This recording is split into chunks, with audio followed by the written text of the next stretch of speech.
In previous classes, we have seen the background.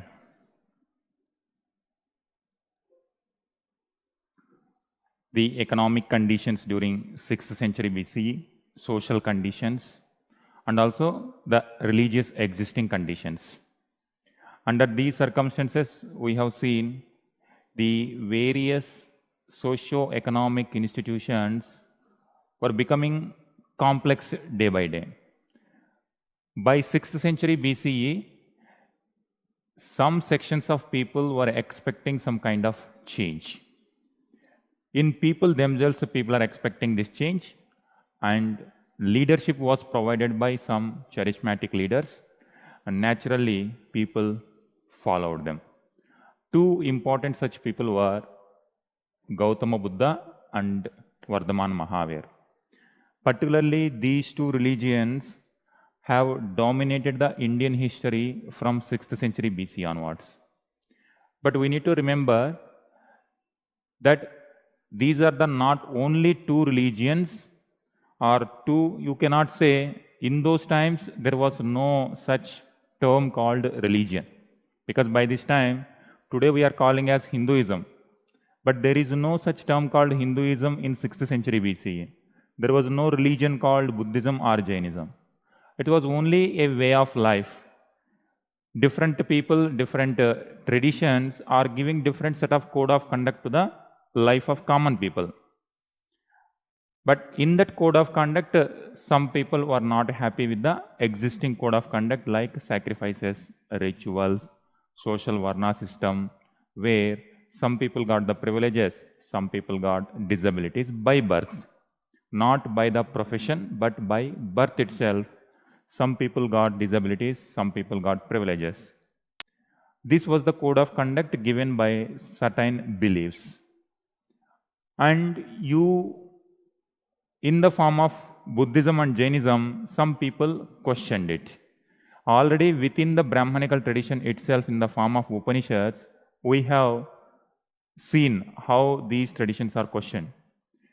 Out of Vedic tradition, some other leaders also questioned it.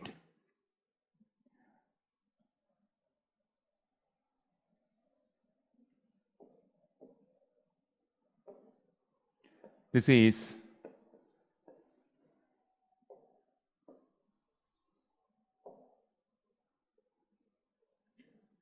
particularly we are talking about this particular region in the eastern part of Indian subcontinent.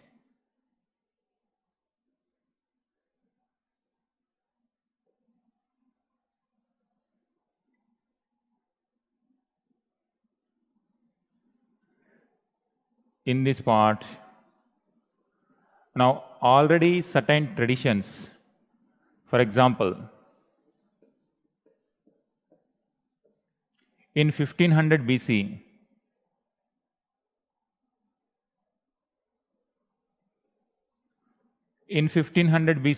this was the location for Aryan culture. But around this same time, in 1500 BC, here, Chalcolithic traditions, Neolithic, Chalcolithic traditions were going on. By 1000 BC, now early Vedic enters into Gangetic Valley by 1000 BC. Now gradually you will see the interaction between these people and Aryan.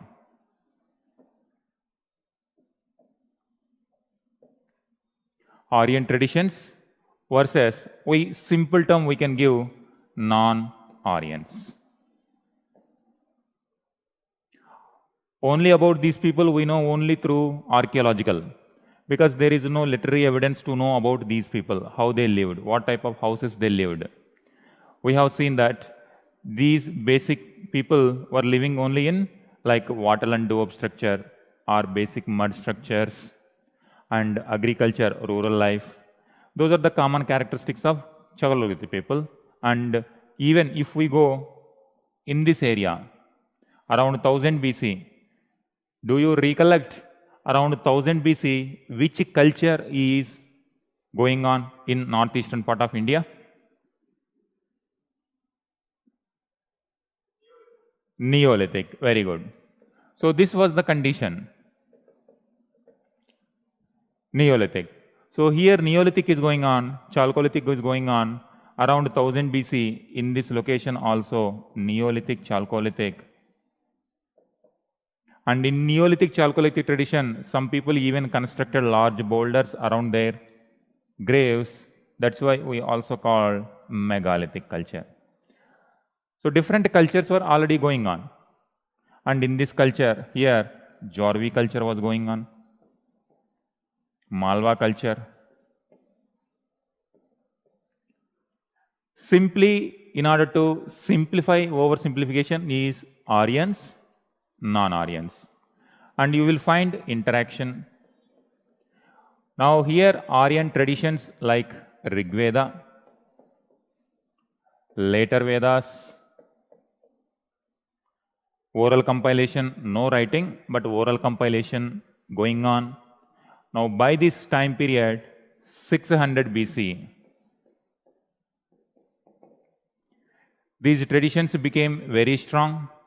So much Vedic ideas emerged in this later Vedic ideas.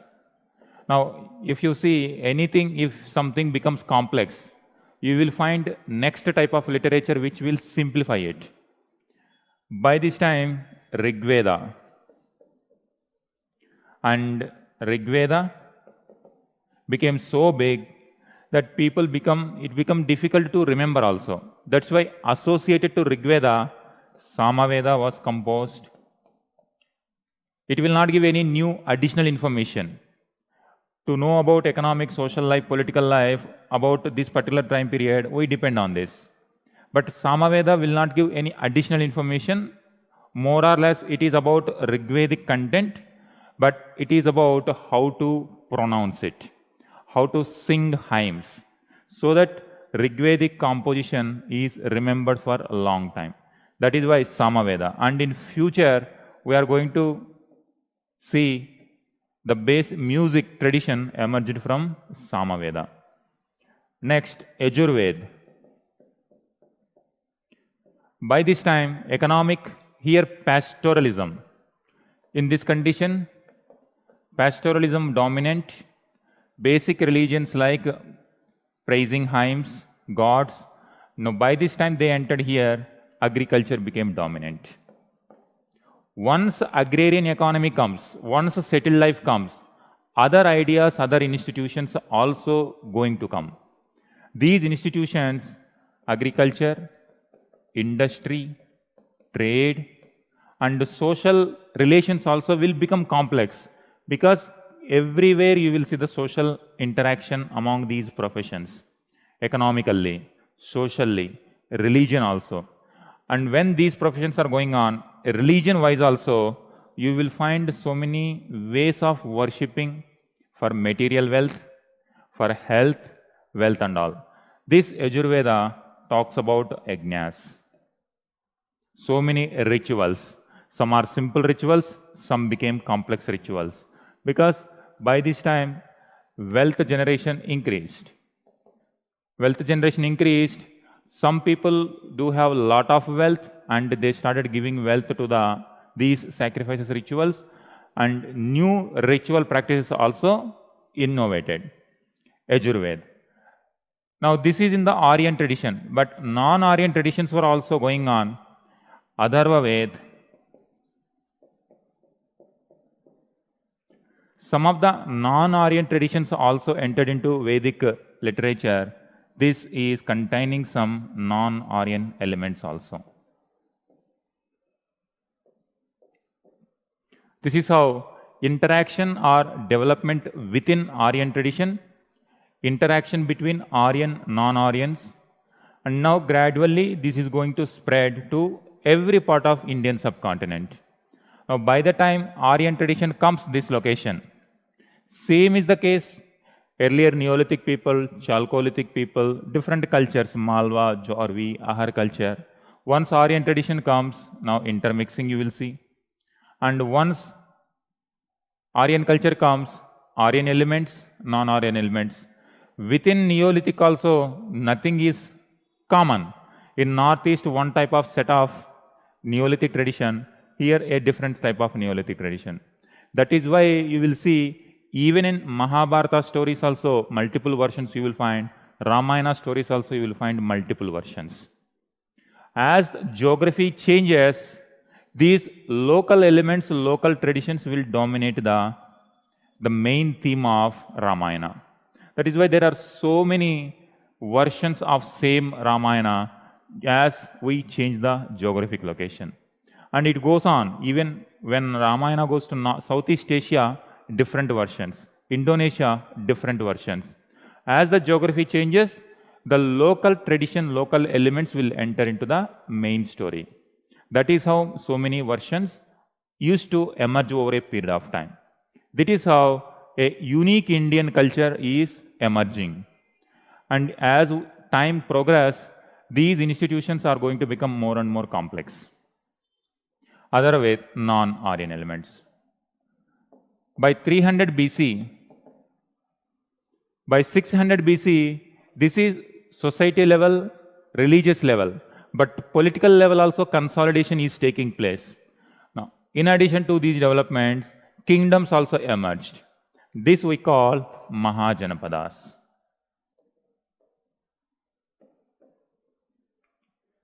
And these Mahajanapadas, different rulers in different geographic locations started patronizing these religious traditions because rulers have their own agenda to enhance their power.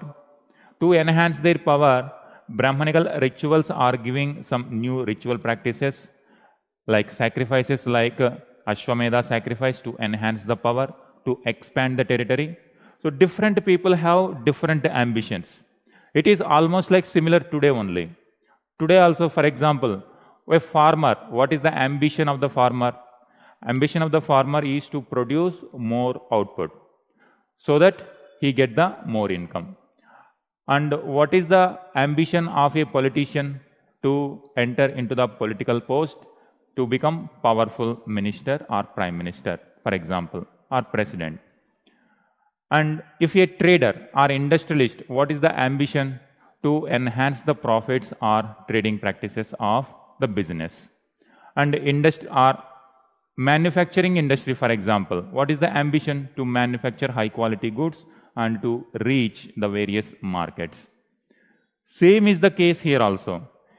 And same, religious people also will have the ambition, like today only.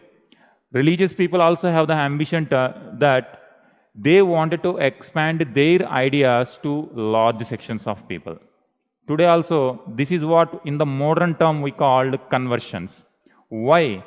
There is an ambition within religious community also to spread that idea to large number of people. That is why you will see this term called conversion. Even today also we see that. So when different professions, different type of people, different ideas are there, you will find ambitions of these people also changes. Now, if the existing social norms suits your ambition, you will follow them. And if existing norms are not suitable to your progress, when you feel something is hindering your growth, you will try to find the alternative. Some alternatives will come violently, some alternatives come with very peaceful manner, progressive manner. Under these circumstances, in eastern part, here itself, in this Panchala region, in the western Uttar Pradesh,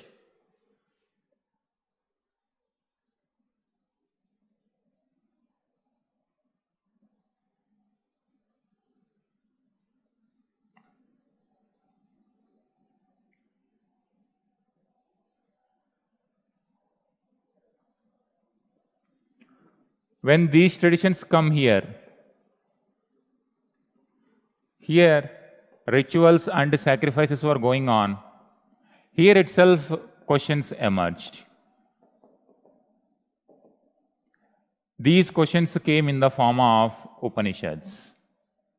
That's why most of the Upanishadic tradition, Upanishadic ideas emerged in Panchala region. Panchala region is very known for these Upanishadic ideas. Now, as the ideas are entrenched in this location, now more people started questioning, more ideas started emerging. Now, these more ideas, it came in the form of various ideals like Ajivaka, Charvaka, Jainism, Buddhism. There are so many such. These are only 4 important religion or important code of conducts ideas, because the later rulers, they patronized some of them, and these traditions are still continuing today also. Likewise, 62 such sects emerged during this time period. So why do you think such 62 alternative? You can say like 62 way of code of conducts.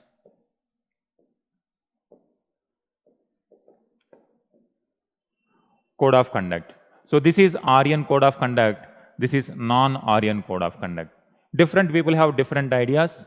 Some people became powerful later because of the patronage of various kingdoms or various kings. When a powerful king patronizes some of these, they become more powerful. For example, Buddhism became very powerful because it got the patronage from very powerful emperors like Ashoka, Kushanas, very powerful Shatavahanas also. Likewise, they got the patronage. And Jainism was not by post-Mauryan period itself, Buddhism became very powerful and it entered into other parts of the globe also. It became international religion. But Jainism did not get that kind of patronage till the time early medieval time period. That's why during early medieval time period, more than Buddhism, Jainism becomes so powerful. And that's why during this time period, Jainism got so much patronage in western part, in Gujarat and Karnataka. You will find many big temples of Jainism in this part of the Indian subcontinent. Charvaka, no particular king supported, but generally public themselves patronaged. That's why Charvaka philosophy also continued. And Ajivaka also, before the emergence of Jainism and Buddhism as more powerful religions in India, Ajivaka got the patronage of royal houses like Mauryans. That's why you will find for Ajivaka sect, some caves were also donated by Ashoka and his grandson. Do you remember what are the caves donated to Ajivaka sect? Nagarjuni Hills and Barabar caves. Very good. Barabar caves during Ashoka time period, Nagarjuni Hills during his grandson Dasharatha time period. This shows that these ideas are also gradually becoming powerful. It is not that only these 4, there are such more than 60 plus such code of conducts people were looking. So what does it shows? People are desperately looking for some different way of life in comparison with the existing. But why only in this eastern part? Why only in eastern part, not in the western part? One reason is this area is ritual sacrifices are strongly entrenched. On top of it, monarchy protected these. Monarchy found by patronizing these, it is consolidating their power. So it suits their ambition. Naturally, they protect it. If someone comes or oppose these rituals, and they will not be encouraged. But when it comes to this area, here rulers were liberal, because in this geographic location, multiple ideas are there. Then multiple ideas means a ruler cannot only follow particular ideology. You have to give the accommodation to all such ideals. Otherwise, ruler will not have hold over all these people. So it is very natural that these rulers are going to encourage multiple ideas. And on top of it, the Brahmanical religion is not that strong in this location by 600 BC. As Brahmanical religion is not that strong, and here these many ideas are emerging, rulers also naturally accepted these. They did not find any opposition to their power, and in fact, it is strengthening their power. As a result, rulers also encouraged. This part of the Indian subcontinent became more liberal, and from here, all these religions emerged. And from here onwards, up to now, the Vedic religion is moving towards this direction. Now, from here, it will go in this direction. These ideas will reach this direction. For example, Buddhism reach Sri Lanka also. Jainism reach the western part, this part. So it will go on. Buddhism reach here and here, everywhere to different parts of the subcontinent. Here we need to see differences and also how it is different from Upanishadic thought. Questions are coming like you need to, it's not like only the ideology of Buddhism. Questions are coming like already Upanishadic thought is there and how Upanishads influenced Buddhism and Jainism also. Let us write a few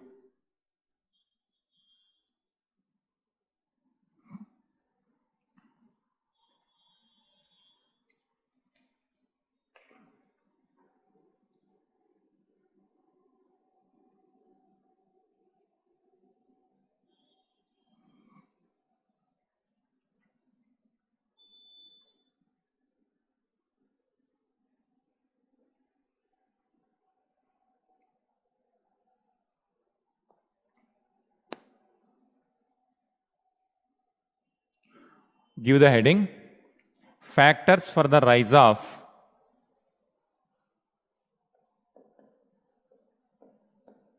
factors for the rise of heterodox religions. Heterodox religions.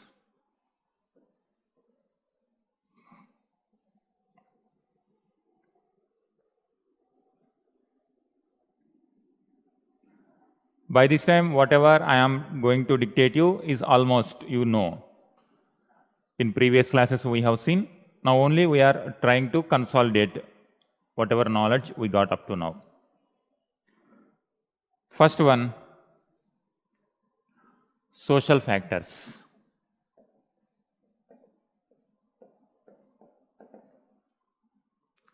Factors for the rise of heterodox.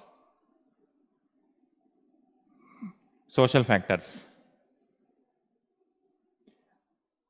Under this subheading, divisions in the society.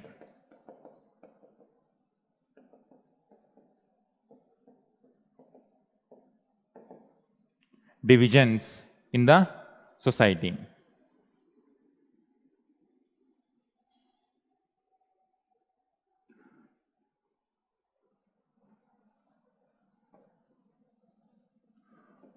Fourfold Varna system.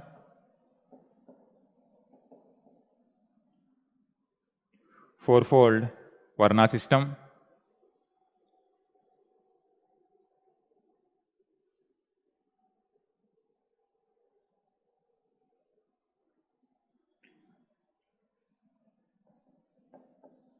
Varnas, four Varnas, Brahmanas, Kshatriyas, Vaishyas, and Shudras.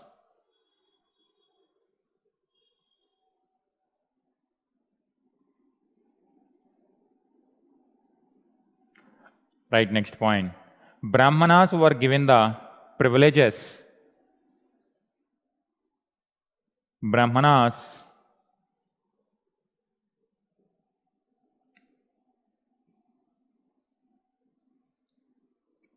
were given privileges like receiving gifts, like receiving gifts and exemption from taxation and exemption from taxation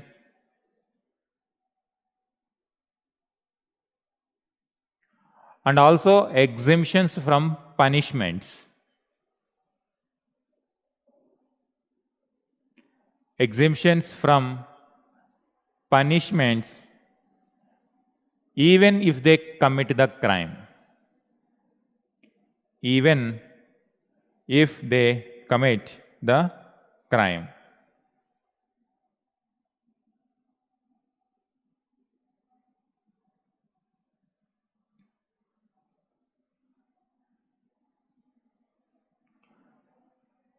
Next point. Kshatriyas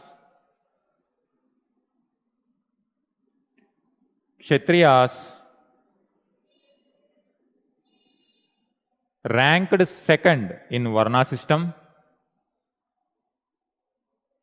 They are ranked second in Varna system.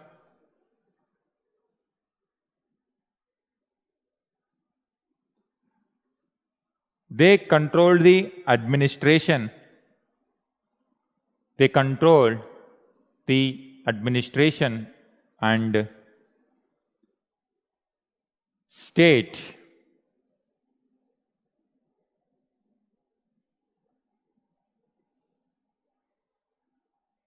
Full stop. They collected taxes.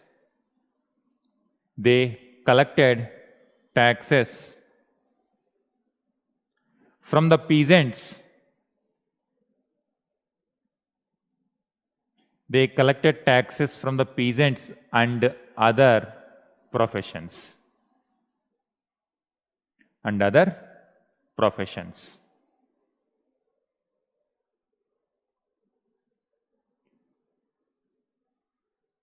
In the third category, next point, in the third category, Vaishyas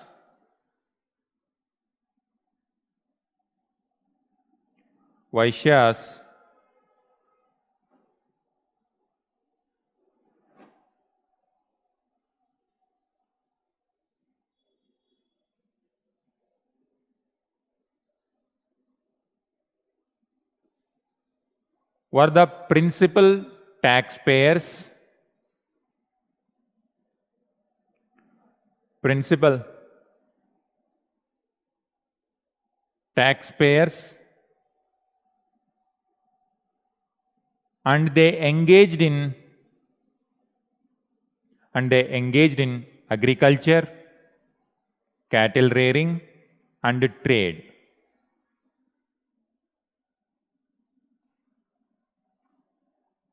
Agriculture, cattle rearing, and trade.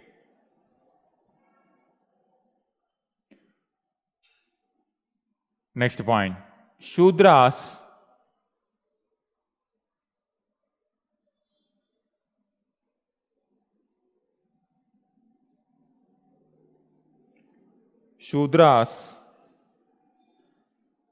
were given the lowest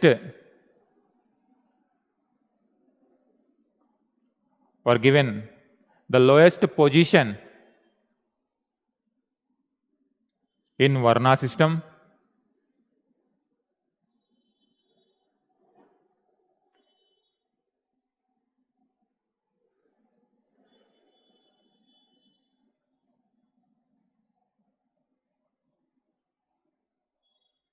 They were forced to serve.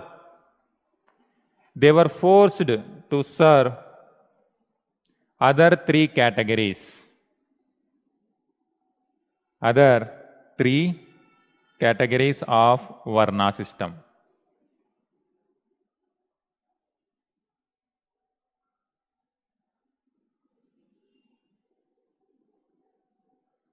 they were prohibited from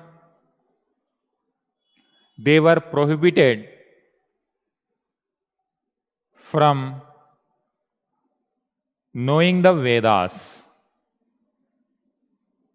Knowing the Vedas.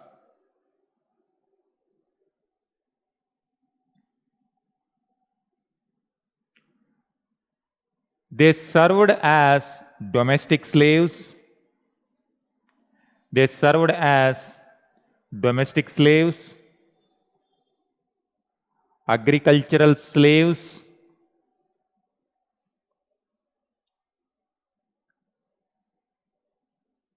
domestic slaves, agricultural slaves, craftsmen,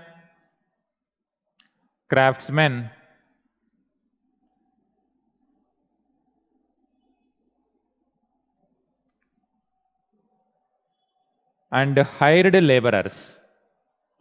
Hiring for wages, hired laborers.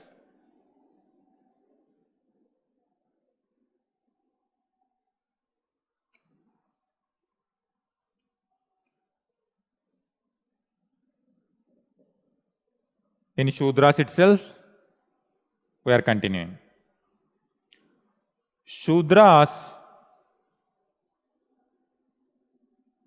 were degraded. Shudras were degraded as cruel, as greedy,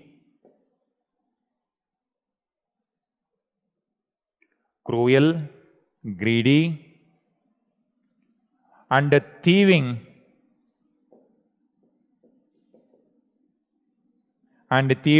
in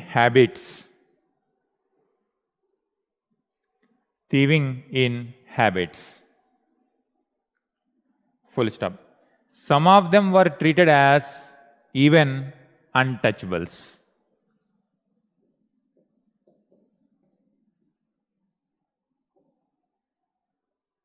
Some of them even treated as untouchables.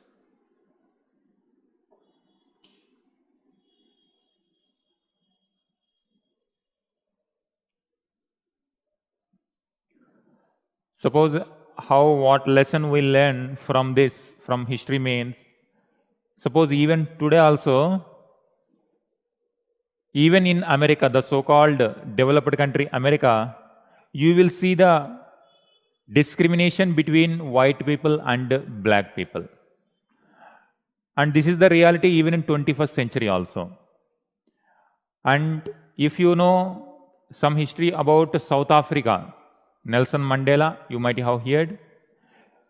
What is the system for which, against which he fought? Do anyone remember? Apartheid system. And in that system also, almost similar kind of treatment. For white people, different treatment, and black people, different. So in 20th century, 21st century, this is the terminology. Like white, black, like this. But in 6th century BCE, this was the terminology. Shudras, they were considered as cruel, greedy, thieving in habits. So by look itself, by birth itself, this discrimination and differentiation within society started. During apartheid time period in South Africa, black people were given separate quarters, white people were living in separate quarters. This is in case of South Africa.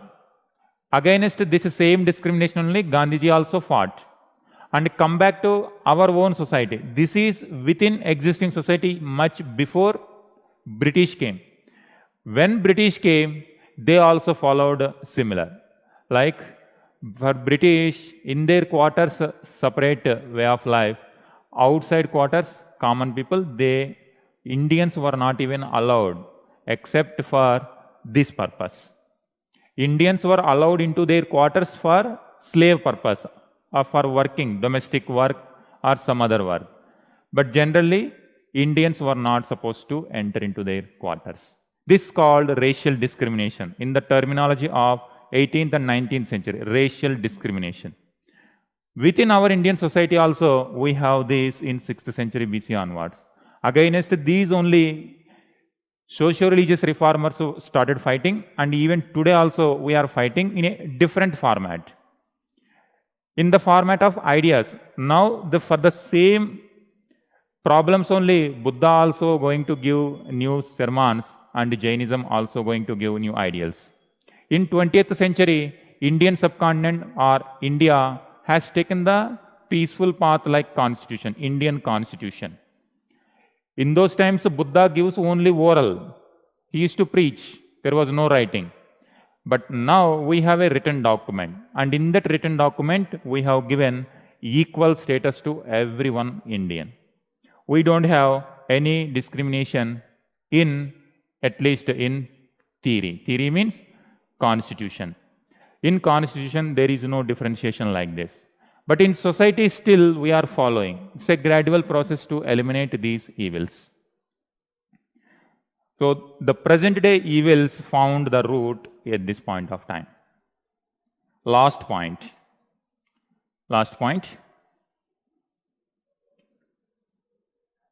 This shows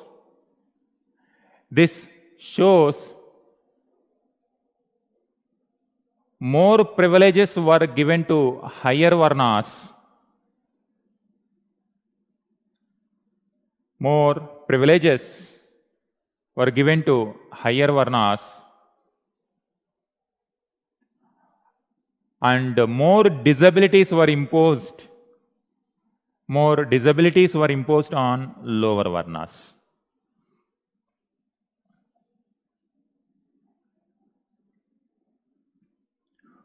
Divisions in society.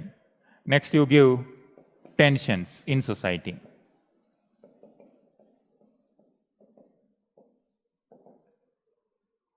Tensions in society.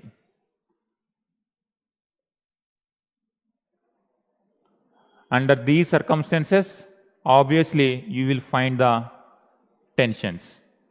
Even today also, we find, often we used to see that caste conflicts.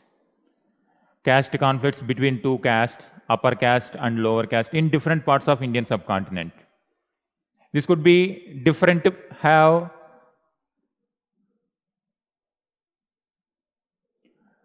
now, for example, in northeastern part, Manipur, we are seeing the name will be different, like different ethnic group or different tribals conflict. And when it comes to this part in Gangetic Valley, we find that different caste conflicts, upper caste and lower caste, sometimes killing each other. Now, when it comes to South India also, in some of the locations, wherever this caste problem has more problematic, sometimes even violence also we see.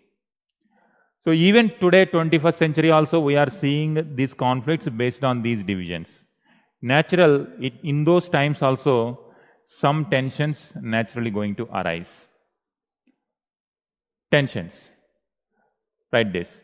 Naturally, the Varna divided society, the Varna divided society seems to have generated tensions.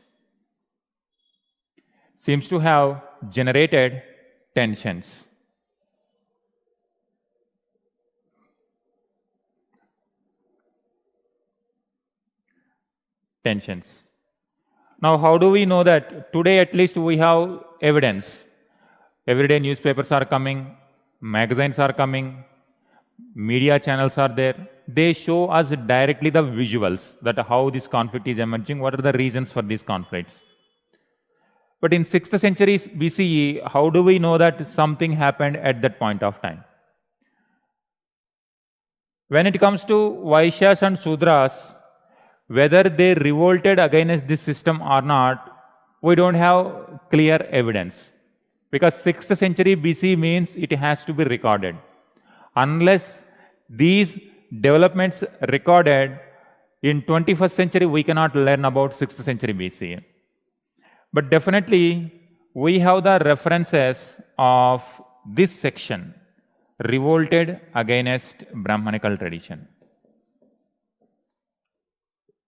because the reaction from the Kshatriyas were recorded, and those recorded events continuously passed from one generation to the other generation and survived till now. And these Kshatriyas' best example is Buddha. He belongs to Kshatriya group, and also Vardhaman Mahavir. Also Kshatriya. So this shows that within Kshatriya group, people felt the system is not correct, and they expressed opposition to the existing social norms. Again, here we need to see the difference. They are not against Brahmanas. This is very crucial part.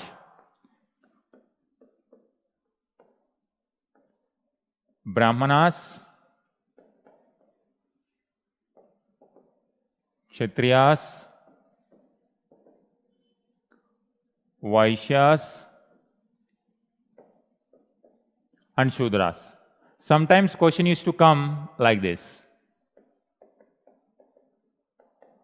Critically analyze.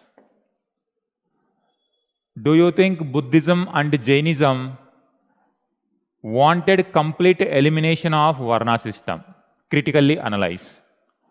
If question is like this, then when it comes to this part, even Buddhism, Jainism, they did not want this system go completely removed. This is one of the criticism, even in modern time period also, Mahatma Gandhi versus Ambedkar debates. Ambedkar wanted complete annihilation of this caste system, annihilation. So that is the term, annihilation. That means unless we remove, completely eliminate this system, India cannot progress. All will not be treated equally. But on the other hand, Gandhiji says, this system has some kind of practical utility, but evils of this has to be removed, but not the entire system. Annihilation of caste by Ambedkar. Very good. With respect to Buddhism, Jainism also, same issue will arise. When it comes to Buddhism, Jainism, they say that Varna system, they never highlighted that this Varna system has to be eliminated with roots. They did not say that. They only said that these Brahmanas are enjoying the more privileges, and they questioned it. Why such privileges? Why such privileges by birth? Buddha and Mahavira, they says that a person's Varna or a person's status in society is decided by their actions, their behavior, their thought process, not by birth. So this is what the change in the attitude of Buddhism and Jainism towards the Varna system, but not the entire annihilation of Varna system. That is why Varna system is still continuing in our Indian society. Because whoever comes, any social reformer, any religious preacher, they did not directly attack the Varna system, because some kind of functionality is there within this. That's why it is still surviving. Buddhism and Jainism says this Varna is created by the human institutions, because different people are involving in different professions. That's why these. And suppose whether you are born in Shudra or Vaishya or Kshatriya or Brahman, Buddha and Jaina, they says that even a Shudra can be called Brahman if Shudra possess knowledge. So they applied the term Brahmana not for the birth, but for knowledge. So this is the difference of the attitude difference between Brahmanas and non-Brahmanical traditions. But they did not try to eliminate the system. And whenever this critical examination comes, you need to highlight this. Brahmana, Kshatriya, Vaishya, Shudra. Now these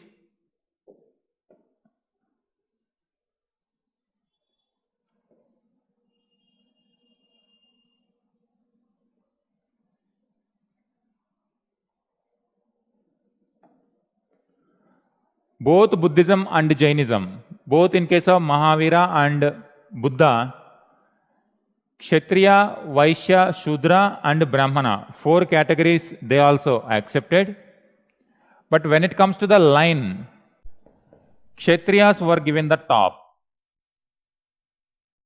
Kshatriyas, and then second was given Brahmanas and Vaishyas and Shudras. They did not reject it, but only they changed the privilege. They changed the order. Earlier Brahmanas number 1, now Kshatriyas number 1. Because in this tradition, what Kshatriyas were saying, that Kshatriyas are giving the donations,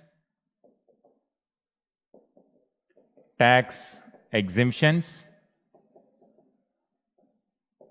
gifts are given to them. As a result, Kshatriyas should be given more privileges, or they occupy higher position than Brahmanas, because the Brahmanas are depending on Kshatriyas. That's why between Brahmana and Kshatriya, Kshatriyas occupies the higher position. This is the thought of 6th century BC.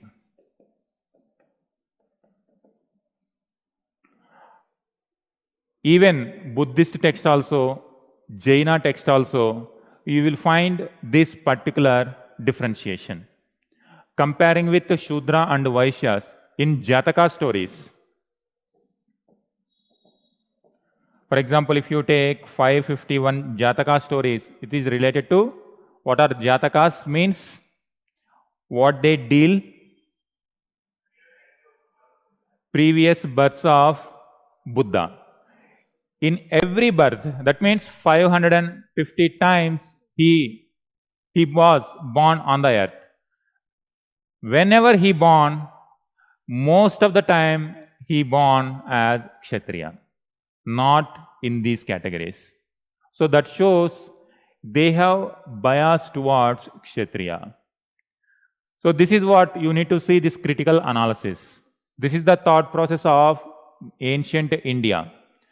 We cannot say that every element of Buddhism, every element of Jainism is completely egalitarian and they completely wanted to annihilation of the Varna system and they don't want this system at all. If these kind of analysis, we cannot write for 6th century BC Buddhism and Jainism, because they were also living in these circumstances.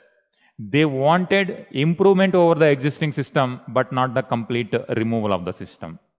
And that is why you will find this particular terminology like Vedic thought, Upanishadic thought, and Buddhism, Jainism. Vedic thought, Upanishadic thought, Buddhism, and Jainism. You will find continuous interaction among these ideals.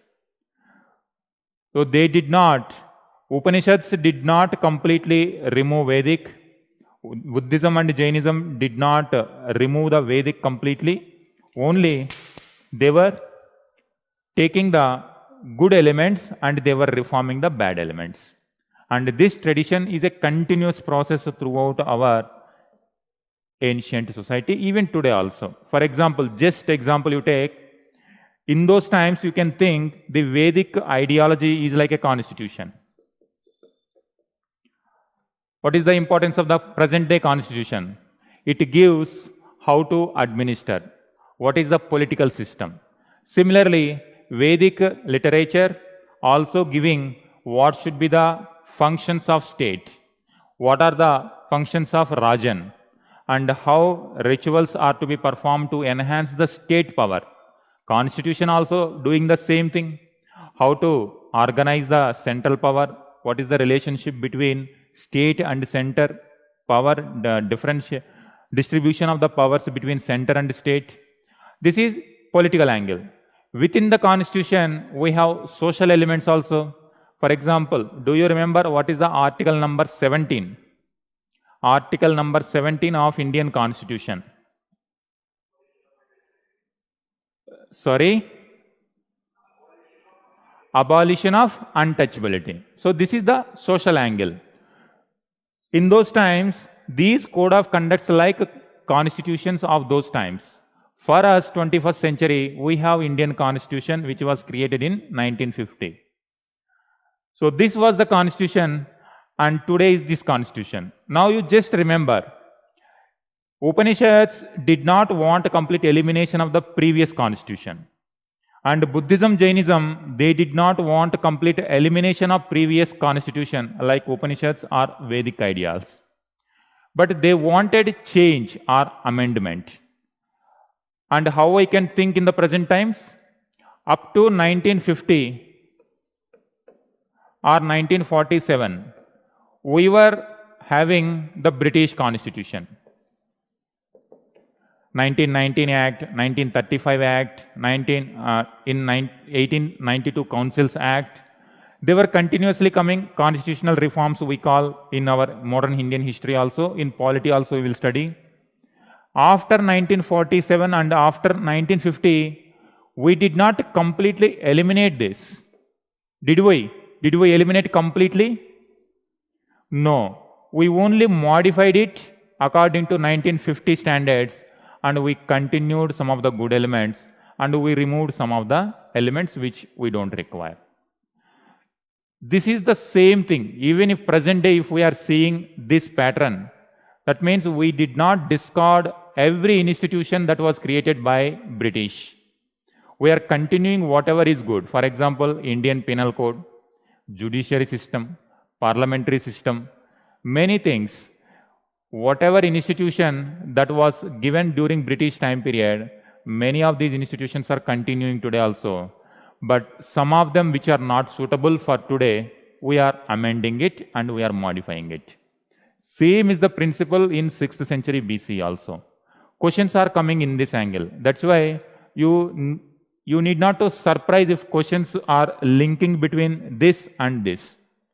Just if you remember what is already going on, the same traditions are going to enter into the next stage of life also with some modifications. Buddhism, Jainism also, they did not completely wanted annihilation, but only they wanted the liberal element in this system. That means if Shudra possess different qualities, they can become also Brahman or knowledge person. A person become knowledge or Brahman, they give that the terminology Brahman means knowledge person. By birth, no one can become like that, but by following good behavior, by following good code of conduct, any person can reach the higher status. And according to 6th century standard, this is revolutionary because it appears in today's context, it may not be that revolutionary, but for 6th century, this appears. In today's standard, revolutionary means complete annihilation. But in those times, even giving this kind of liberal system is also a revolutionary. This is one thing. This is with respect to Jataka stories. And same is the case with Jainism also. The tradition says, initially Vardhamana Mahavira was, when he was about to take birth, initially Vardhamana Mahavira was about to born for a Brahmana woman. But the Brahmanika or the Jainism tradition is very much in opposition to Brahmanical tradition. And later the story itself says that gods transformed Mahavira to the womb of a Kshatriya woman. So this shows how Brahmanas and Kshatriyas were not liking each other and there is continuous opposition to each other. We don't know how Vaishyas and Shudras opposed to the system because there is no written record, but definitely Vaishyas and Sudras, some kind of opposition might be there, but historically not recorded, that's why we don't know. But when it comes to Kshatriya and Brahmanas, we see this fight. That is why Buddha and Mahavira belong to this. And in their literature also, we often see the conflict in terms of anecdotes, in terms of short stories, likewise. And it is about the opposition also. And also, if you see the most of the disciples, once Buddhism Jainism emerges, for example, if you take Buddhism, many of the disciples of Buddhism, they belong to Kshatriyas and Brahmanas. Few are going to be like major disciples, but common followers you will find more in Vaishyas and Shudras, common followers. But Buddha's direct disciples are important monks in the Buddhist Sangha. They are going to be Kshatriyas and Brahmanas. Many Brahmanas are also going to accept Buddhism. From upper two Varnas, you will find more leadership. Common followers are going to become from Vaishyas and Sudras. So this is how the Buddhism Jainism, on one hand, they are attacking the evils of the system, but at the same time, they did not completely destroy the system. Whenever critical examination comes, we need to identify this. So you write some of these elements.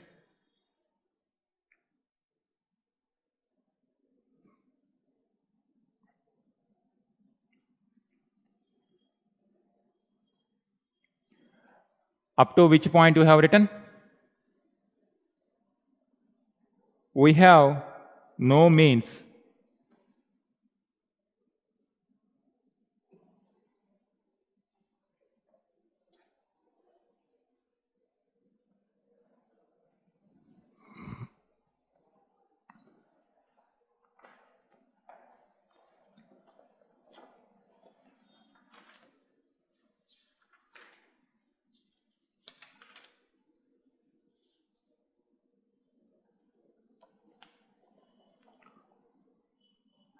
Yes, Tarun. Upali a barbar, right.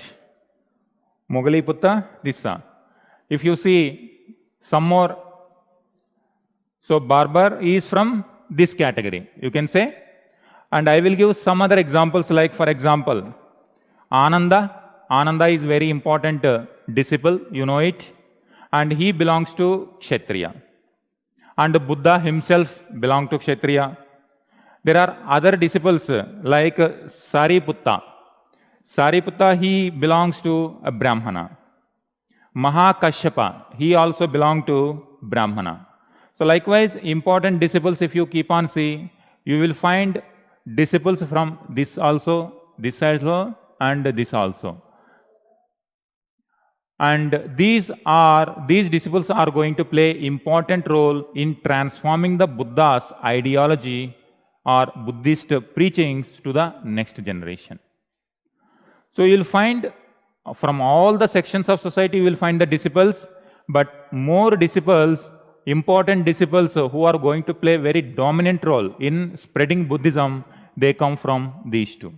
And it is very natural, because even today also, if educated people join the party, any political party, let us think, and naturally, more educated people will have more ideas and they are going to play dominant role in spreading the ideology of any particular party.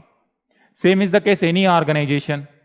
And in 6th century BCE, in comparison to these people, these are more educated.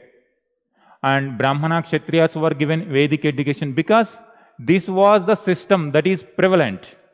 In the previous existing system, more education are given to this and less education. And in fact, no Vedic education for Shudras.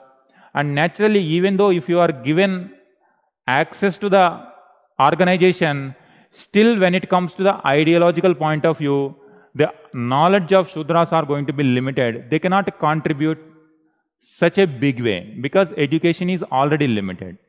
And when it comes to Brahmana Kshatriyas, they naturally play dominant role, even though they are not given the privileges. And even today also, for example, if you take reservation system is one example. When it comes to reservation, scheduled category, scheduled tribe, they will be given the higher post.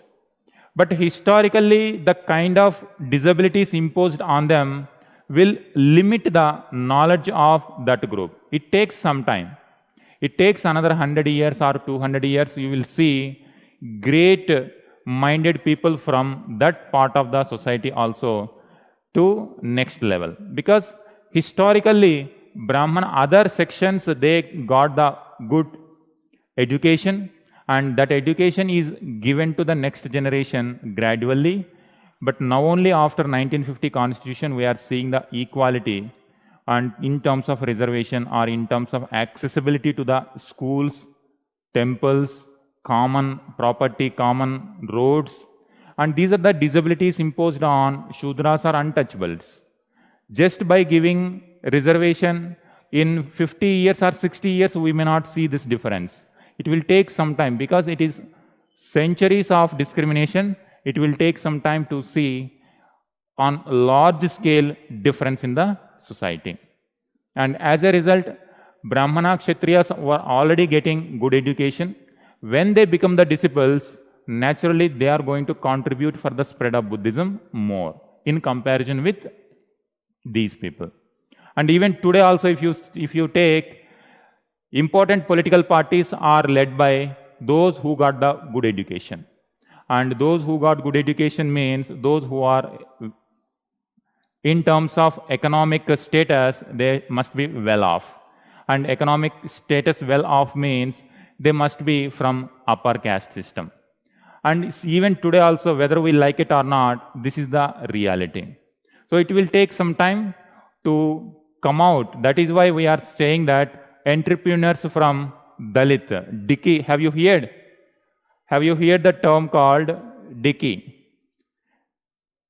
Is entrepreneurs from Dalit community. So likewise, we are going to see the change gradually. That is what Ambedkar also said. If you want to change the society, untouchables or scheduled caste or lower sections must be educated.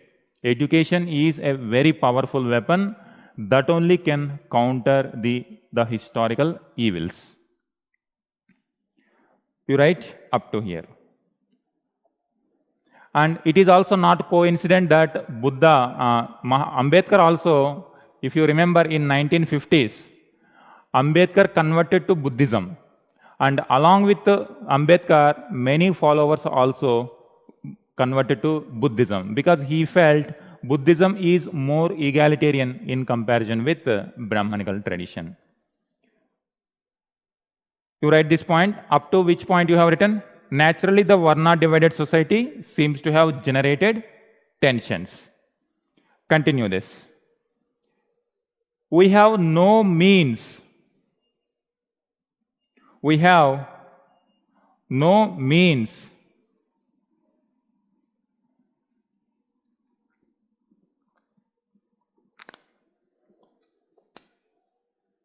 we have no means to find out the reactions. We have no means to find out the reactions of Vaishyas and Shudras. But the Kshatriyas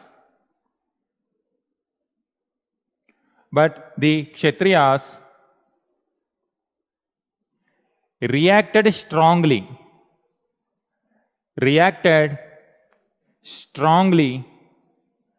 against the ritualistic domination,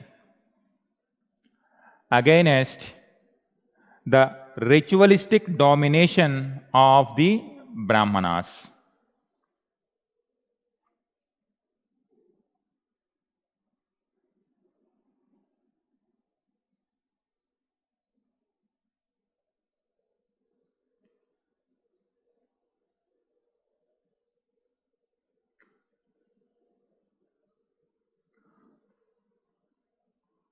Next one, political factors.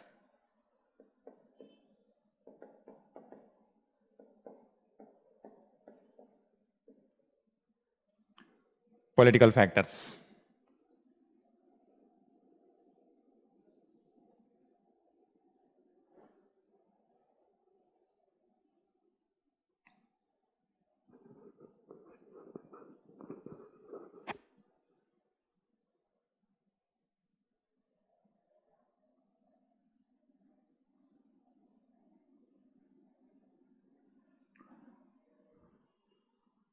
When it comes to political factors,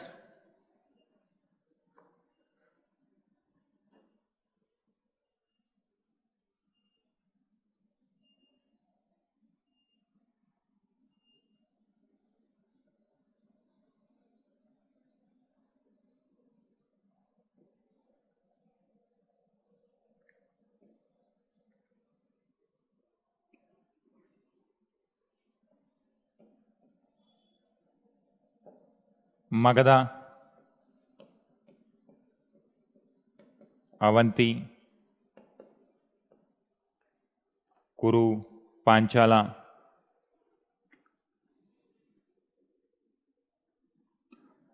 Now, it was the time second urbanization, and in second urbanization, more trading activities,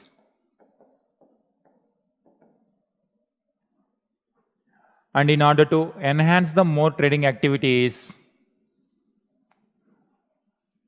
and there were small kingdoms they used to fight. Continuous fighting and more trading activities. As a result of this, traders wanted peaceful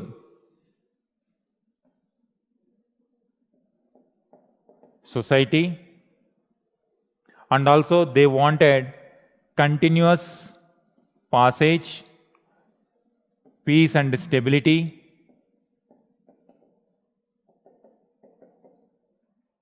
Even today also, for example, in Naxal areas, you will not find much trading activities. In Jammu and Kashmir, economic activities are limited. In Northeast, economic activities are, one of the reasons is continuous conflicts. And traders wanted no such conflicts. They wanted peace and stability in the society. And rulers wanted more taxes,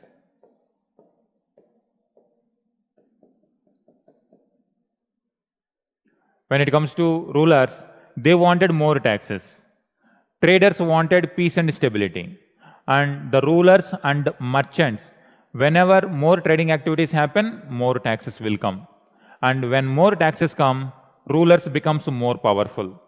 If you are economically good, politicians are, the political system also becomes very strong, very resilient. And they also wanted to promote trading activities. But in the trading activities, already we have seen that in Brahmanical literature, money lending activities were not encouraged. Now the religion, whenever new code of conduct came, which encouraged trading activities, that helped rulers also to patronage traders so that they get more taxes and they get more strong political system. And with this political system, they get more strong army, and with this army, they can expand their territory. And once they expand territory, they provide peace and stability. They provide peace and stability. Now it is a virtuous cycle. Once peace and stability comes, now more trading activities, now more taxes. So it's a cyclic process. You write up to here. Just mention this and you write. This political reason also encouraged new religions like Buddhism and Jainism. Now Buddhism and Jainism, they encouraged trading activities. One is trading activities encouraged. Another one is they condemned violence or they promoted non-violence. Both non-violence and encouragement to trade suits both the merchant class as well as rulers class. And naturally, it gave more popularity to these new ideas. Right up to here.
The purpose of history is to learn lessons.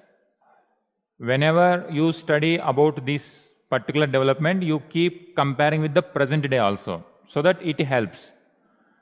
Now we are talking about peace and stability. In the present day, how you can think of? For example, if there is no law and order in the society, then economic activities will not progress, wealth cannot be generated, and as a result, the state will not become strong. And if you take the examples, wherever law and order problem is there, for example, Bihar region, Chhattisgarh region, wherever Naxalism is a major area, Jammu and Kashmir and the northeastern part, where disturbances are there. In these areas, trading activities are limited, industrial activities are limited. Once industrial activities and trading activities are limited, states will not get the sufficient resources. If states will not get sufficient resources, these states are very, very vulnerable. And these states are vulnerable, you will find political instability and political corruption. And as a result, it's like a vicious cycle. If it is a good cycle, it becomes a virtuous cycle. If it is a negative cycle, this becomes a vicious cycle. And same is the case today also. That's why law and order. Suppose in Bombay, in 1990s, there was culture of gangsters, and that affected the business of Bombay in 1990s. In Uttar Pradesh, Bihar also, the criminal elements, whenever these criminal elements are more, law and order creates problem, and economic activities creates problem. And it's like it will have ripple effects. Unemployment will increase, the state's revenues will decrease, health, education sector will not get the sufficient resources, and once again more unemployment, now more criminal activities. So same is the problem even today also in a different format. And in those times also similar is the problem. Now in this form of new code of conduct, they were preaching non-violence. The core ideology of Buddhism and Jainism is non-violence, and it suited the particular age.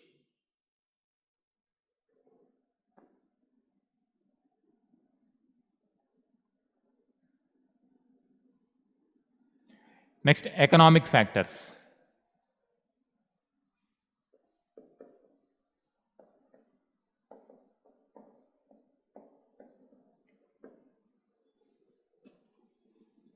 Economic factors. Agriculture,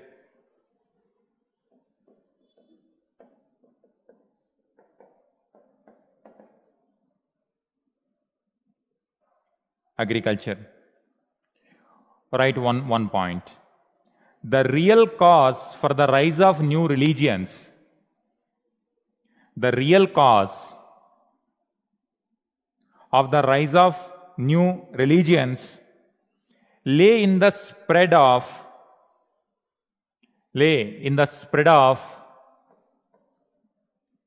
new agricultural economy.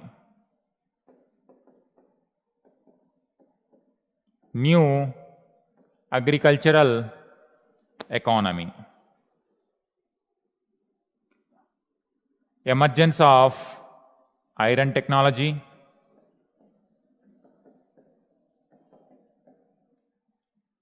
emergence of iron technology,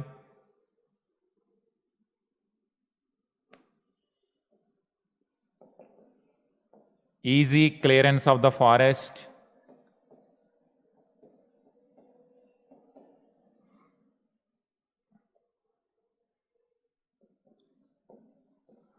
more fertile soil under agriculture,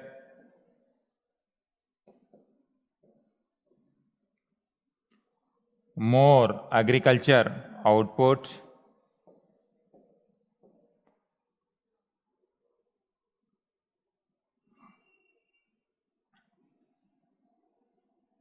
more agriculture output. And if you want to really utilize these resources, need of more cattle. Bullock cart requires, plowing requires, need of more cattle for pulling plowing and transportation, bullock carts,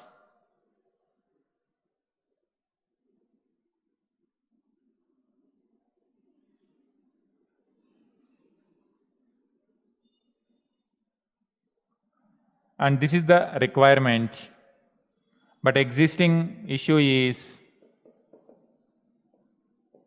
cattle sacrifices and new religions condemned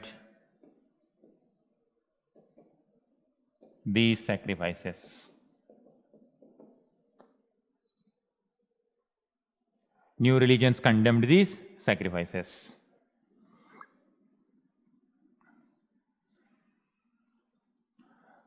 Social factors, agriculture factors,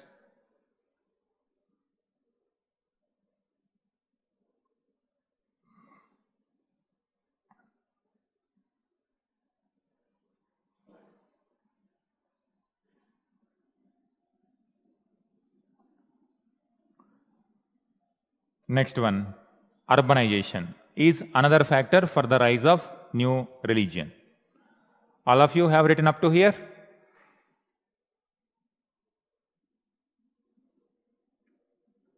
Anyone still writing? I'm going to new slide. Urbanization.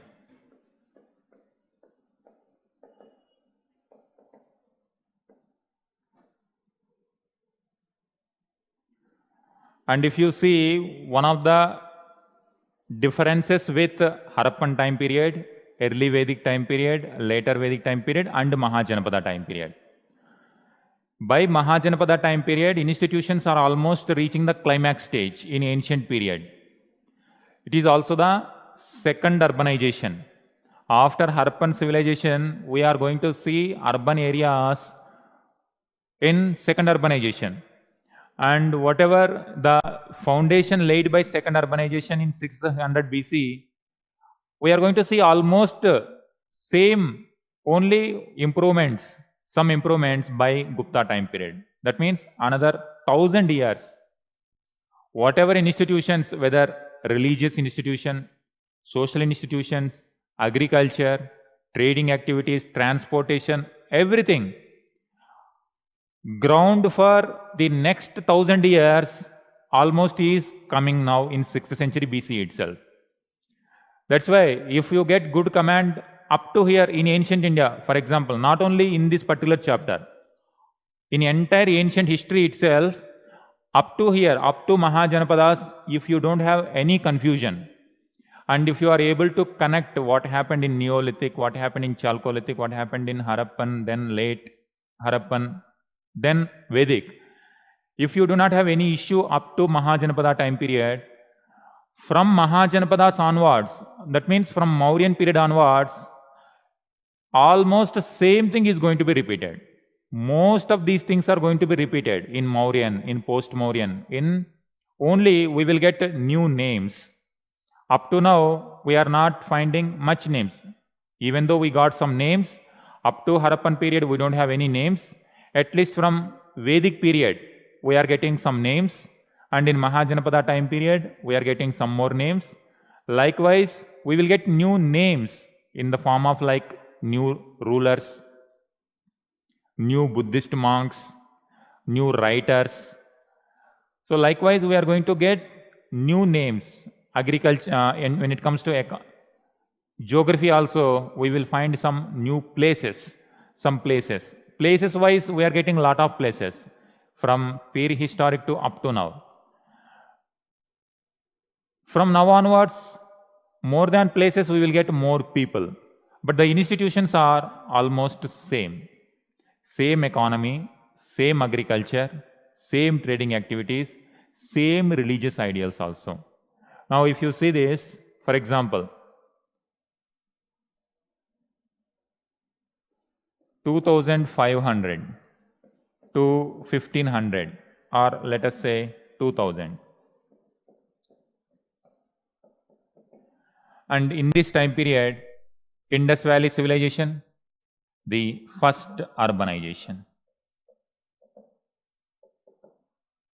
From 1500, then 1000, this is rural, this is also rural,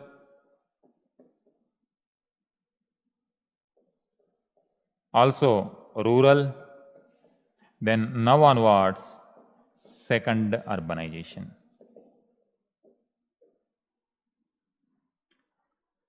First urbanization, second urbanization. But this second urbanization is a continuous process. We are going to see more cities and more rulers and some more strong economic activities.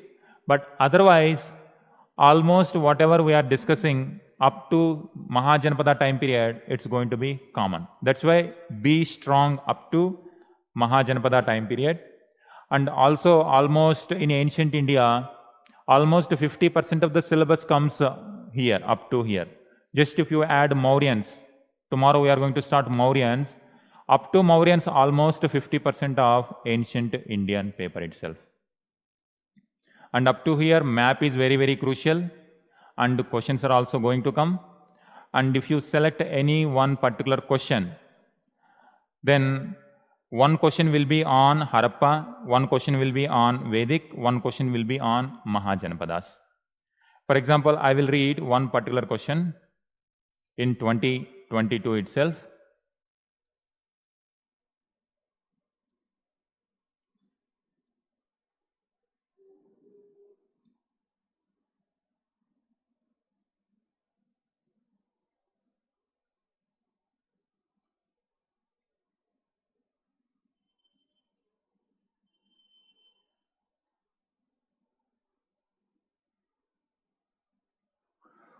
You can see in ancient history, first question is map.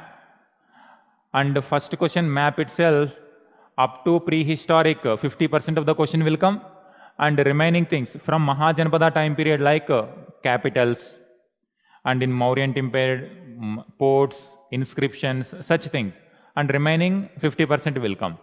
But if you see up to here, first one map, second question you see, the urban character of Harappan civilization. 2A is about Harappan civilization. Then second one is foreign accounts as a source of ancient Indian history may have some advantage and few shortcomings. That is up to Mauryans, if you see foreign sources we are going to utilize, and as part of sources itself. Sources is chapter in our history optional in syllabus. The first chapter is sources. But that particular chapter we cannot understand without understanding the rest of the syllabus. That's why I just stopped that particular chapter in the end, till the end. After knowing Mauryans, Guptas, Harshavardhana, up to there, if you know complete tracking of historical developments, sources chapter is very easy. Then third question, some of the ideals of Buddhism may have their origin in Vedic Upanishad. Now you see, if you want to attempt second one, 2A. Second question, that means compulsory. 2B also you have to attempt, 2C also you have to attempt. Then if you are writing this, then you should be strong in Harappa. You should be strong in Buddhism. And in fact, Buddhism is not, they are not simply asking Buddhism, they are asking about Upanishads also. So combination, later Vedic time period and Mahajanapada time period, combination you are going to have, and Harappa is another one, and this one is sources. Now you see this. Up to here, if you include Mauryans also, you are going to get one question. If you have to attempt this particular question, you should be strong in Harappa, you should be strong here, you should be strong here also. Always you see this combination. Sometimes what happens, students are very much comfortable in Harappa. They read very well, they do it. But if they are not comfortable in Upanishad, Buddhist, how these things are emerging, then you are good here, but you will not give good answer at this location. So if you are if you want to attempt in ancient India 2 questions means, then you should be thorough in ancient Harappa also, next Vedic, later Vedic, Buddhism. Then in the second category, like Kushanas will come. 3A, I am seeing the question. Economic achievements of Gupta were the culmination. Now you see this.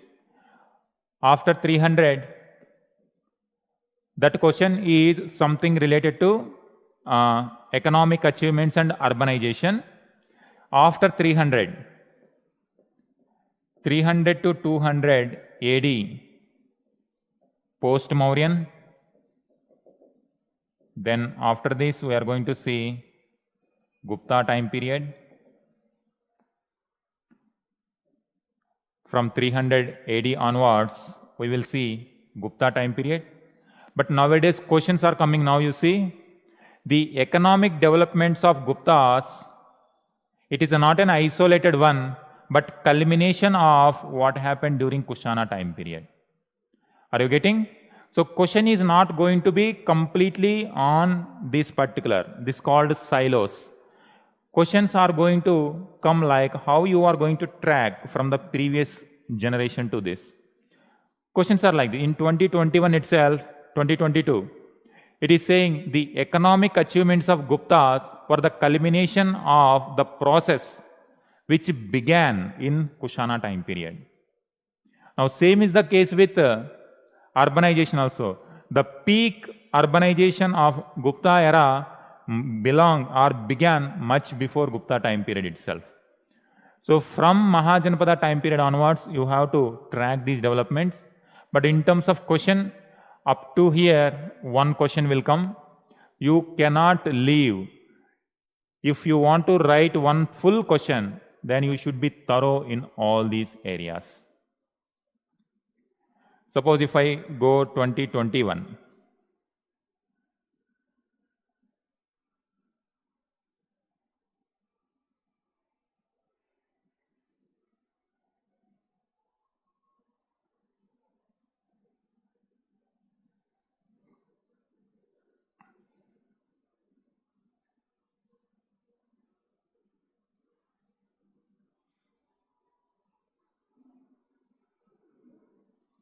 Now you see this, second A in 2021, second A. Do you agree that ecological factors, Harappa? So if you want to touch second question, you should write one question on Harappa. Then second question, do you consider Upanishadic principles Vedic thought? Upanishad, that means Harappa and later Vedic. And when it comes to 2C, analyze significance of external influence and indigenous components on post-Mauryan art. One question in IVC, one question in Upanishads, and one question is related to post-Mauryan art. So what does it mean? If you want to attempt second question, you should be strong in this zone also, in this zone also, in this zone also. Sometimes question will be framed in this zone, up to Mahajanapadas. So up to Mahajanapadas, one full question you will get. Sometime post-Mauryan also you are getting one full question. That's why if you want to study, you have to study this full chapter continuously. Otherwise, if you are strong here and if you are strong here, if you are not strong in between, then you cannot attempt fully the second question. If you are strong here but not strong, then you will write only 1-2 question, but third question is going to create problem. So read fully all the chapters up to post-Mauryans or Mauryans, then only you can attempt one question fully. Urbanization. So our history options to questions are not single type of questions. In many cases, this continuity is happening. Urbanization. And why did I explain this? In case of urbanization also same issue. Next one. Causes for rise of Buddhism. Second, urbanization.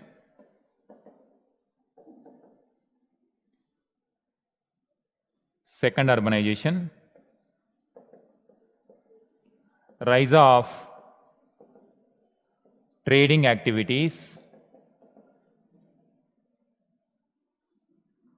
Rise of trading activities. Usage of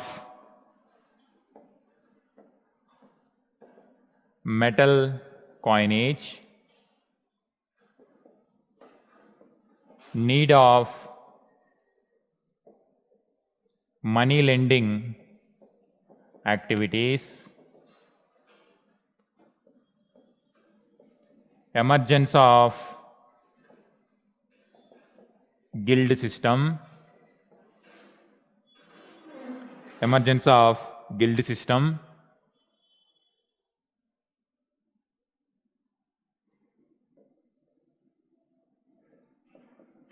Strong communication network.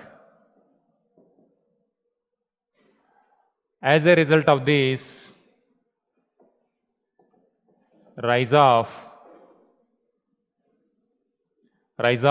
merchant class. Rise of merchant class. Seti. Wealthy traders emerged. Now wealth is there, but in social status, third category,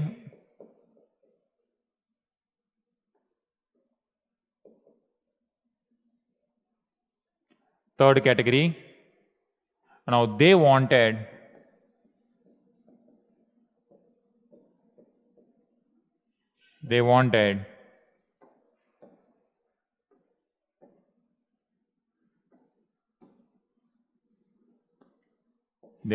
good social status.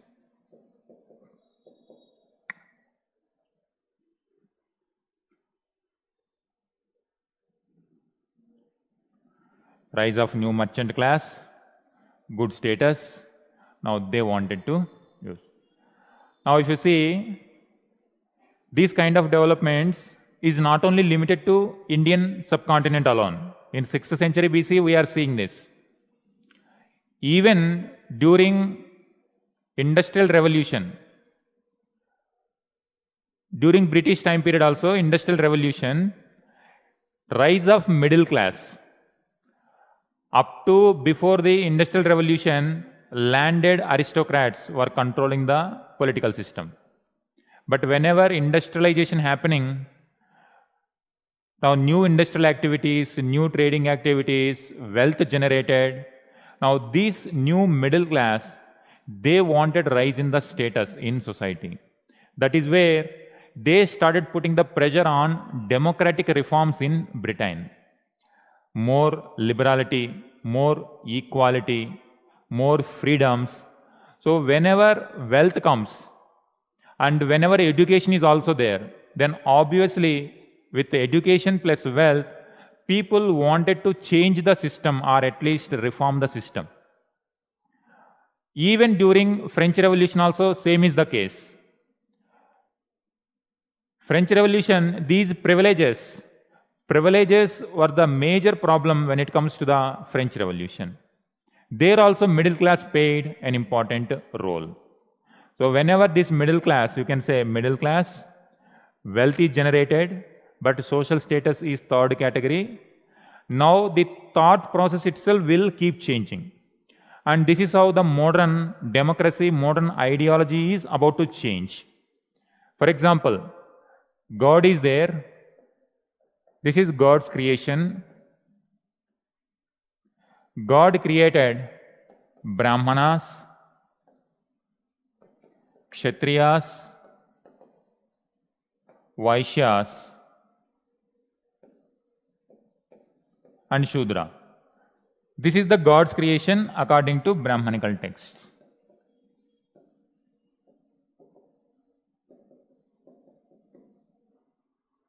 And by birth, these are decided. No one can change it. Only a Vaishya can born as Kshatriya or Brahmana only if they follow the Dharma, the code of conduct what is given by Brahmanical text. If you do your duty, then in next birth you will get other status. But in this life, you are like this. And Shudra, in this life, you are like this.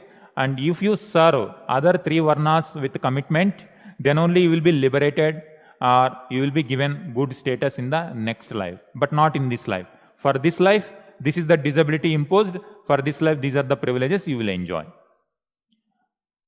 This is God's creation. Now, when it comes to political system also,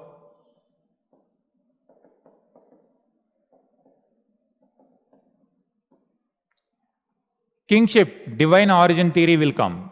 That means Kshatriyas are born to rule. So Kshatriyas, they are born to rule. This is divine origin. That means God created Kshatriya to rule. That's why in Manusmriti, Dharmashastras, they say that even a king is infant. Even a king is infant, people should follow infant. People should follow infant. Now, this is the kind of political system perpetuated by these understandings. Now, whenever middle class come, they are going to completely question these existing system. For example, Kshatriyas, they already started questioning Brahmanas and why these first privilege for Brahmanas. And now they saying that Kshatriyas are donating land, gifts. That means Brahmanas are depending on Kshatriyas. Then if Brahmanas are depending on Kshatriyas, how can Brahmanas are given the first priority? Instead, Kshatriya should be given the first priority. Between Kshatriya and Brahmana, this is the kind of conflict. Now, when Vaishyas getting new wealth, now Vaishyas, they are the agriculture, trading, and other industrial activities. Now you see the thought process will change. Kshatriyas are saying, we are giving gifts to you. Now Vaishyas started questioning, we are paying the taxes. How Kshatriyas are getting the money? We are paying the taxes because we are the producers. And with our hard work, we are generating the wealth and we are paying the taxes to you and you are donating to them. So ultimately it is the public money. So this is what modern democracy comes. Modern democracy is built upon this idea that when 90-95% of the people are paying taxes, that means this wealth is not belong to any ruler who is ruling. It is not belong to Brahmanas. Just by performing rituals and sacrifice, they'll get more lands and gifts. Ultimately, this is the wealth of the people.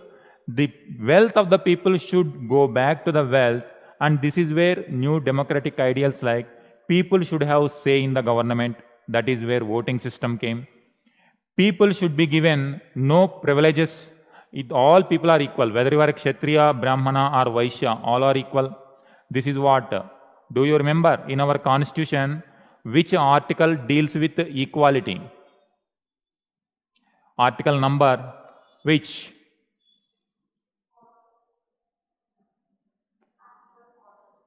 Article 14 onwards. So, equality.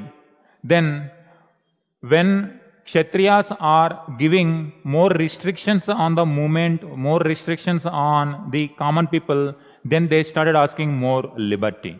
When we are paying the taxes, then there should be liberty, there should be equality, there should be fraternity. This is where French Revolution also emerged from this thought process.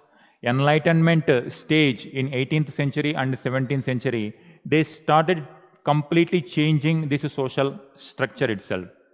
Rousseau has given social contract system. Social contract means it is society. Some of the powers of society as a collective has some power, but some of this power is given to the ruling class, and the ruling class should rule the entire society just for protecting the people, because it is ultimately the power of people. And this system, this thought process has changed completely the modern democracy.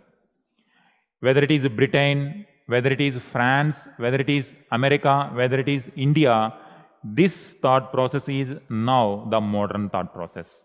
That when we are paying the taxes, when common people are paying the taxes, how can you say that you are by birth privileged and we are by birth less privileged? We are all born equal. So that is where modern thought process like Rousseau, Kant, and Voltaire in French Revolution, these people will come. They started attacking the same privileges. There also clergy. Brahmanas in French Revolution, clergy. Kshatriyas, nobles, and common people. First estate, second estate, third estate. Only names will change, but the fundamental people divisions are same. So these Vaishyas, this urbanization, wealth generated, now they started questioning this. When we are generating wealth, when we are paying the taxes, how can you give us low status or the inferior status? Oh, this questioning started now when Buddha and Mahavira gave the leadership to this thought process. That is why you have to say, no leader is born out of vacuum. In history, this particular question is very, very famous. No leader is born out of vacuum. Already certain social conditions will be there. These leaders will provide a good leadership and represent this existing thought process very effectively. Even Shivaji, when rise of Marathas, Shivaji also come. In history optional, we have this question. Shivaji did not emerge out of vacuum. He represented the existing socio-economic setup of Maratha land. Already systems are like this, already beliefs are like this. Now, if someone represent these belief system and people are ready to follow. And under these circumstances, Buddha and Mahavira, they preached more or less what Vaishyas are expecting, what Shudras are expecting.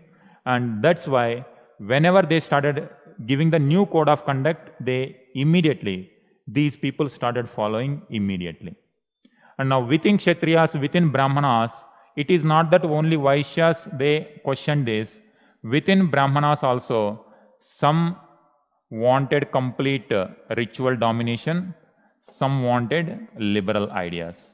And these liberal Brahmanas attacked these orthodox Brahmanas. And in fact, these liberal Brahmanas only, they are going to come and join Buddhism. And same is the case with Kshatriyas also. Liberal Kshatriyas who wanted a new, who attracted to the new ideology, they come and join. Suppose today also, if two political parties are there, and sometimes within a single political party, you will find more conservatives, some liberals. And if liberals are not in tune with the existing political system, they go and join the other political party.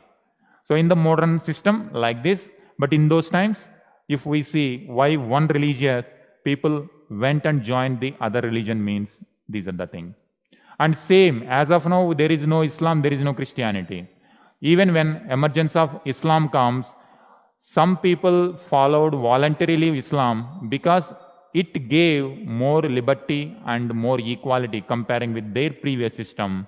That's why more and more flock to new religious ideology.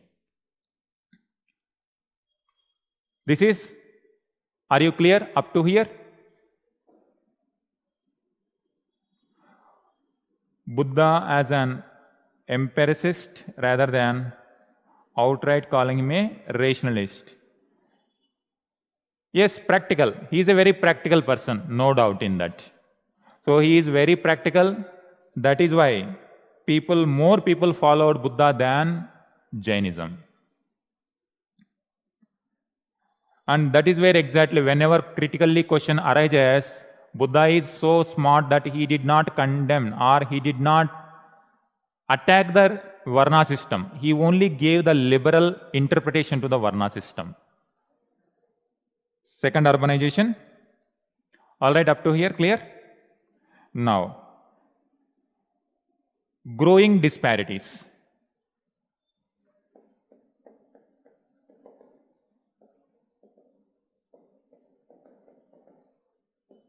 Growing disparities. Strong reaction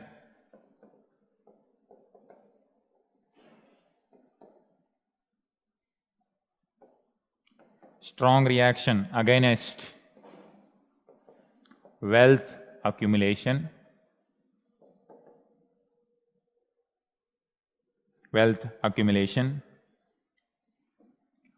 Now, whenever wealth accumulation comes, you will find the social evils like greedy,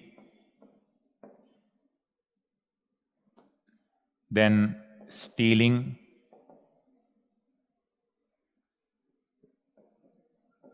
lies, robberies, killings. Today also same thing. So only the amount of wealth changes. For example, once entire world GDP was 1 trillion. After some time, 2 trillion, 5 trillion, 10 trillion. In our Indian GDP also, once 500 billion, 1 trillion, 2 trillion, 2.5 trillion now. We are aiming for 5 trillion. Only number will change. But these characters are not going to change.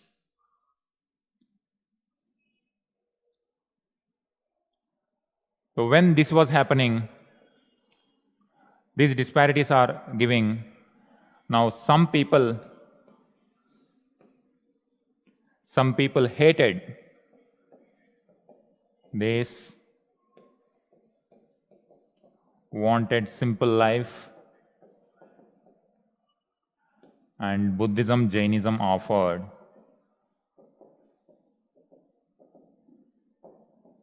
simple life. All right.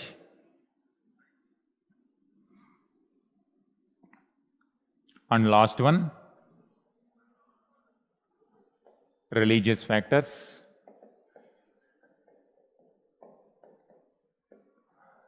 So Buddhism, Jainism is not simply religions, they are social reformers. That was the question. I have already given you also. Because you see all these religion ideas. Vedic sacrifices, more complex.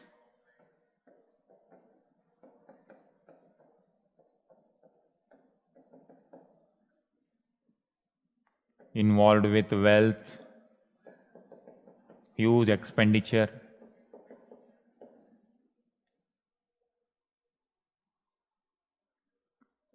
Involved with violence.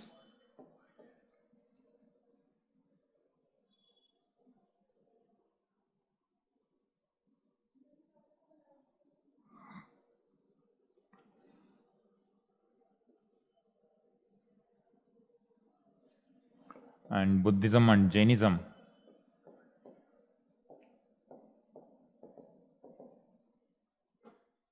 offered simple worship, and they preached non-violence.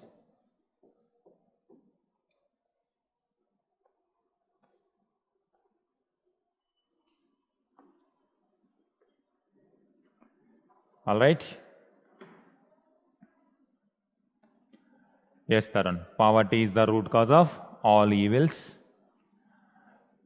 Now, whenever there is disparity, people look for some solace. That is why in our Indian subcontinent, the simple way of life is very, very common, because that is one of the path with less amount of wealth also how you can live a happy life. So these are the new ideals that is common throughout our history. In 6th century BCE, in terms of sannyashin, asceticism, Buddhism, Jainism, then you are going to see Bhakti movement, then Sufi movement in in medieval time period, and even during British time period also in terms of social religious reform movements, we are going to see that.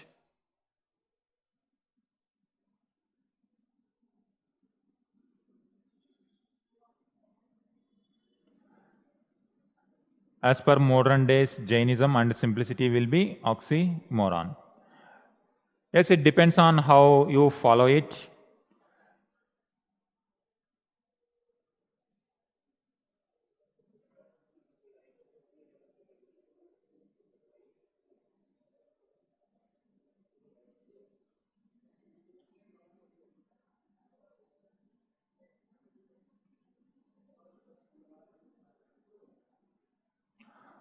So that is why in 6th century BCE, these are the simple ideals. As the time progress, the practice and the theory going to change.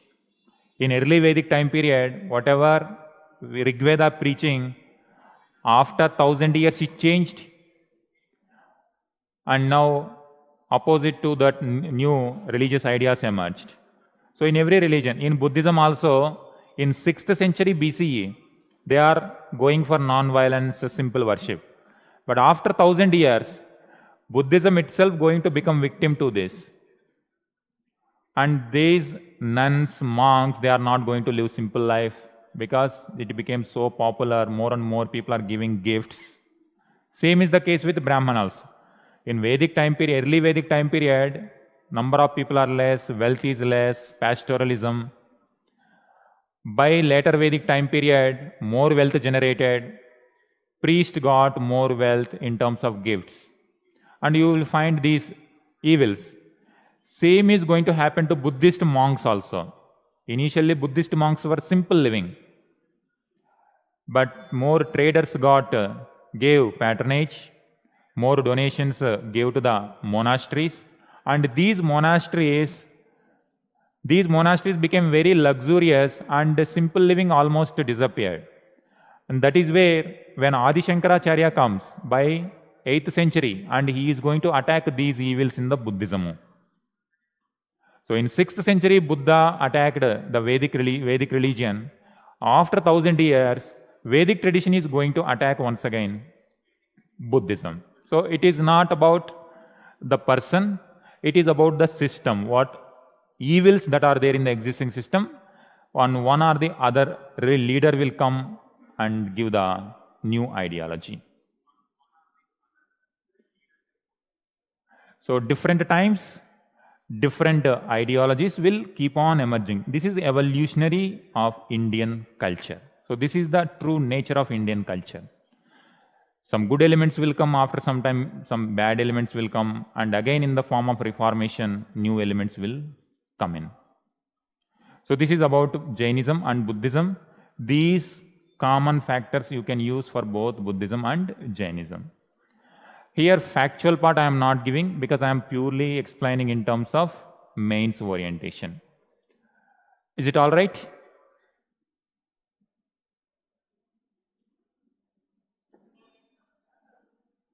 All right then. Tomorrow we will meet. Okay? Thank you.